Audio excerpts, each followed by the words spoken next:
Hi guys. आज की Excel की क्लास में हम तीन फाइनेंशियल फार्मूलों को देखने वाले हैं। पहला है आईपीएमटी, दूसरा है पीपीएमटी और तीसरा है पीएमटी। दोस्तों, ये तीनों फार्मूले हमें लोन में हमें आने वाली किस्त बताते हैं कि आपको कितनी किस्त भरनी है, उस किस्त के अंदर आप कितना ब्याज जमा कर रहे हैं और कितना मूलधन जमा कर रहे हैं। तो ये तीनों फार्मूले बहुत इंपॉर्टेंट हैं, तो थोड़ा ध्यान से देखिएगा। पहले आपको इनमें जो जो भी चीज़ हमें पूछी जाती है वो समझना ज़रूरी है। जैसे कि पहले आईपीएमटी फार्मूला रहेगा, तो आईपीएमटी फार्मूला कैलकुलेट करेगा पीरियोडिक इंटरेस्ट, मतलब कि हमें अपनी किस्त में कितना ब्याज देना है। वो ब्याज पर मंथ के हिसाब से भी हो सकता है, ईयरली के हिसाब से भी हो सकता है, या जैसे भी आप चाहें वीकली के हिसाब से भी निकाल सकते हैं।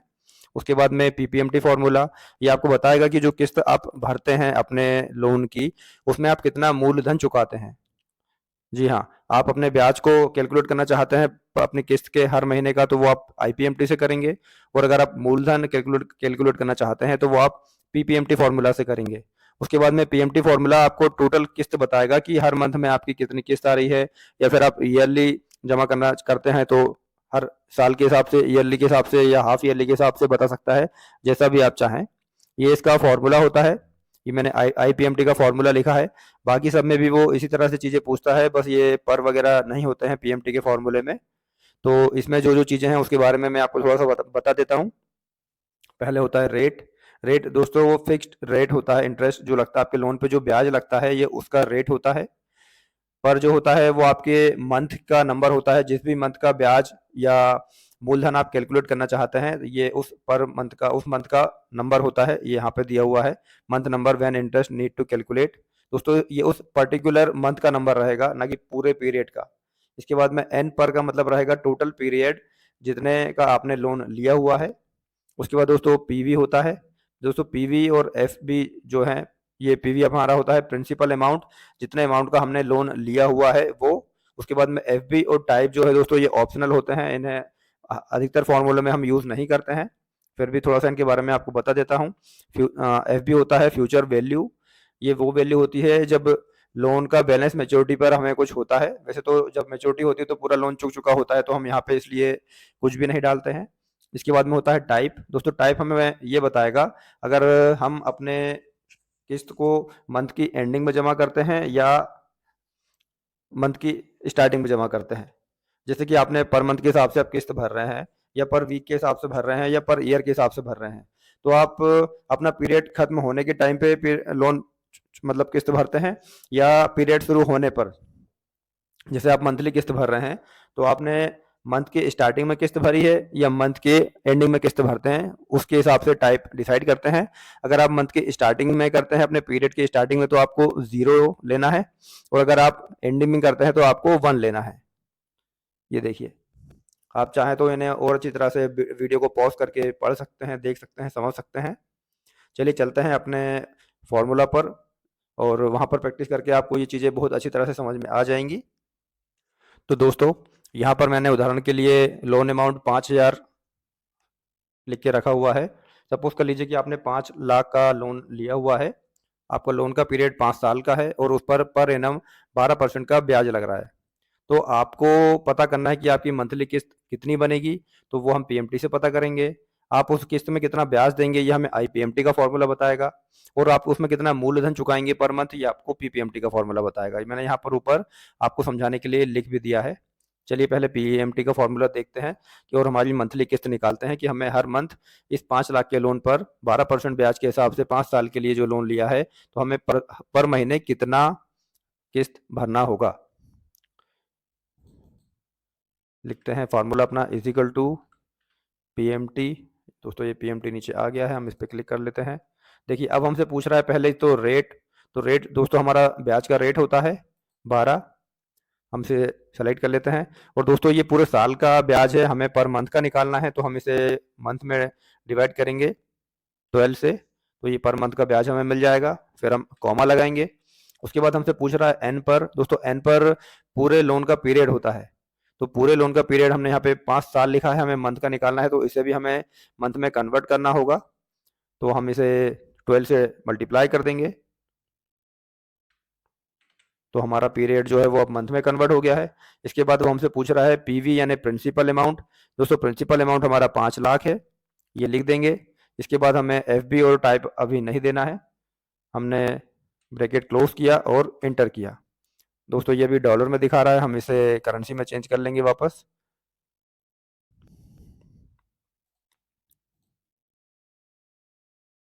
तो देखिए आपकी एक मंथ की जो किस्त होगी वो 11,122 रुपये होगी, जो आपको हर महीने चुकानी होगी। तो दोस्तों पीएमटी के फॉर्मूले से हमें पता चल चुका है कि हमें पर मंथ कितनी किस्त भरनी है इस 5 लाख के लोन पे। अब दोस्तों हमें दो चीज़ें और पता करनी है कि इस टोटल अमाउंट में हमारा ब्याज कितना है और मूलधन जो चुकेगा वो कितना है। तो ब्याज निकालने के लिए हम यहाँ पर आईपीएमटी फॉर्मूले का इस्तेमाल करते हैं। चलिए शुरू करते हैं। इज इक्वल टू से आईपीएमटी, ये हमारा फॉर्मूला पॉपअप में आ गया, हम इसे सेलेक्ट कर लेंगे। उसके बाद देखिए हमसे रेट पूछ रहा है, तो रेट दोस्तों हमारा 12% है। ये सालाना है तो इसे हम मंथ में डिवाइड कर देंगे, डिवाइडेड बाय 12, कॉमा। उसके बाद में पर दोस्तों हमारा ये जो होता है ये हमें मंथली बेसिस पे निकालना है, तो हमें पहले मंथ का ब्याज निकालना है, तो हम उस हिसाब से निकालेंगे, क्योंकि ब्याज समय के साथ पर्सनल लोन में अलग अलग होता है। शुरुआत में ज़्यादा लगता है, बाद में कम लगता है। तो आपको यहाँ पर अपने मंथ को सेलेक्ट करना है, ना कि ये टोटल पीरियड को। ये पीरियड के लिए वो हमसे हमें आगे देना पड़ेगा ये एन पर पे। ठीक है, एन पर पे हम अपना 5 साल का पीरियड सेलेक्ट करेंगे और इसे, ये अभी साल में है तो मंथ में कन्वर्ट करने के लिए इसे मल्टीप्लाई कर देंगे 12 से। इसके बाद में वो हमसे पूछ रहा है पीवी। दोस्तों पीवी हमारा ये जो लोन अमाउंट होता है वो होता है। इसके बाद में एफबी और टाइप आपको देने की ज़रूरत नहीं है, आप चाहें तो दे भी सकते हैं, चाहें तो अवॉइड भी कर सकते हैं। मैं अवॉइड कर रहा हूँ और मैं इंटर प्रेस करता हूँ। तो देखिए यहाँ पर ये डॉलर के साइन में है, इसे हम नॉर्मल वैल्यू में कन्वर्ट कर लेंगे। ये हमारा ब्याज हो गया है जो इस अमाउंट पे हमें पे करना पड़ रहा है पहले मंथ में। इसके बाद हम अपना मूलधन निकालेंगे जो हमें पहले मंथ में देना पड़ेगा, उसका फॉर्मूला भी हम लगाते हैं। Is equal to PPMT। उसके बाद दोस्तों फिर से हमें रेट पूछ रहा है। रेट हमारा ईयरली है, हम इसे मंथ में कन्वर्ट करेंगे डिवाइडेड बाय 12 करके, फिर कॉमा लगाएंगे। उसके बाद पर पूछ रहा है। दोस्तों पर हमें पहले मंथ का चाहिए है तो हम पहला मंथ यहाँ पर सेलेक्ट कर देंगे। उसके बाद में एन पर पूछ रहा है, यानी कि टोटल पीरियड, तो हम इसे 5 ईयर सेलेक्ट करके इसे मल्टीप्लाई कर देंगे 12 से। इसके बाद में वो हमसे पूछ रहा है कि टोटल प्रिंसिपल अमाउंट, तो ये हमारा 5 लाख है। ब्रैकेट बंद करेंगे, इंटर करेंगे, तो देखिए 6,122 हमारा टोटल जो प्रिंसिपल अमाउंट है वो, और 5,000 हमारा ब्याज। इसे हम नॉर्मल में कन्वर्ट कर लेते हैं। ठीक, देखिए अब इन दोनों का जब आप सम करेंगे तो आपको पहले मंथ की किस्त मिल जाती है। तो दोस्तों यही होता है इस फॉर्मूले का मेन यूज़ करना। आप चाहें तो इसी तरह अपने नेक्स्ट मंथ जो 6 मंथ हैं उनका भी टोटल वैल्यू निकाल सकते हैं, पर मंथ वाइज कितना ब्याज लगेगा, कितना मूलधन लगेगा, तो ये यहाँ से आपको पता चल जाएगा। तो दोस्तों यही था ये तीनों फॉर्मूले का यूज़ करना, आईपीएमटी, पीपीएमटी और पीएमटी का। दोस्तों एक काम आप और कर सकते हैं, आप चाहें तो मंथ वाइज एक के बाद एक यहाँ फार्मूला अलग अलग यूज़ करके भी आप इस तरह से निकाल सकते हैं, या फिर इसी फार्मूले में हमारी जो मेन ये 3 वैल्यूज़ हैं इनको फिक्स करके आप फार्मूले को ड्रैग करके भी ये सारी वैल्यूज़ को कैलकुलेट कर सकते हैं, और जितना इन दोनों का मिलाकर टोटल सम होगा वो वैल्यू ही आपको यहाँ पे मिलेगी, इस फार्मूले से भी और बिना इन फार्मूले के भी, क्योंकि ये वैल्यू हमेशा कांस्टेंट रहेगी और ये वैल्यू जो है टोटल इन दोनों से मिलकर ही बनती है। चलिए हम इन्हें फिक्स करते हैं फार्मूले को, इससे आपको और अच्छे से समझ में आएगा। ये देखिए हमने यहाँ पे डॉलर से ये फार्मूला फिक्स कर लिया है और इसे हम ड्रैग करते हैं, तो देखिए ये हमारा पर मंथ के हिसाब से शुरू के 6 मंथ का आपको इंटरेस्ट मिल रहा है, ब्याज मिल रहा है।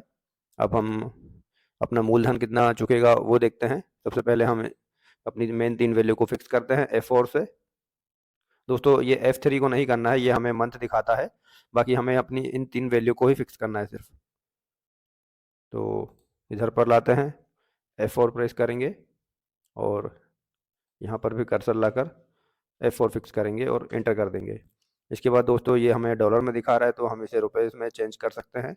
बाकी मैं अभी आपको सिर्फ समझाना चाह रहा हूँ। तो देखिए ये आपका मूलधन रहेगा, समय के साथ ब्याज कम होता है और मूलधन की रकम बढ़ती जाती है। इसे भी फिक्स कर लेते हैं F4 से।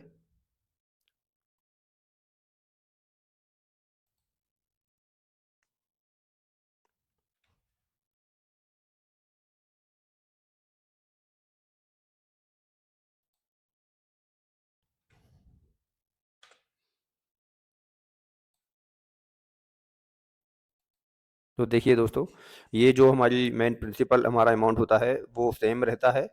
खाली जो आईपीएमटी और पीएमटी में हमें ब्याज और मूलधन है उसकी वैल्यू समय के साथ चेंज होती जाती है। स्टार्टिंग में अधिकतर पर्सनल लोन में ब्याज ज़्यादा लिया जाता है, बाद में ब्याज कम होते जाता है, और मूल जो रकम होती है वो स्टार्टिंग में कम काटी जाती है, बाद में उसकी वैल्यू ज़्यादा बढ़ाई जाती है। इसी तरह से बिजनेस कंपनियों, ये फाइनेंस कंपनियों का काम होता है। उम्मीद करता हूँ आपको वीडियो पसंद आया होगा। अगर आप चैनल पर नए हैं तो चैनल को सब्सक्राइब कर लीजिए और वीडियो को लाइक एंड शेयर कर दीजिए अपने सभी दोस्तों के साथ जो एक्सेल को सीखना चाहते हैं और उन सभी फॉर्मूले के बारे में जानना चाहते हैं। मिलते हैं अगली क्लास में।